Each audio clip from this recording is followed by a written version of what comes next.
والنخل والزرع مختلفا أكله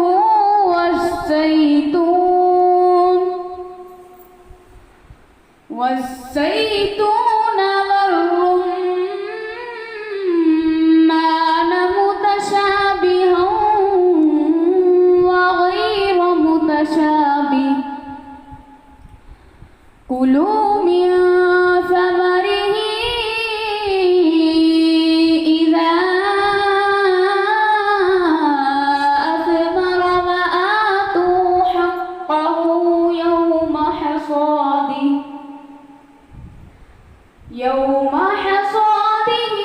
ولا تسرفوا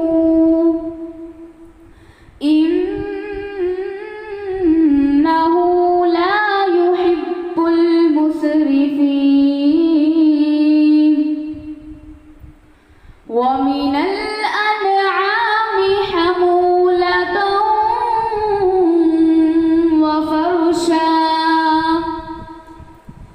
كلوا مما رزقكم الله ولا تتبعوا خطوات الشيطان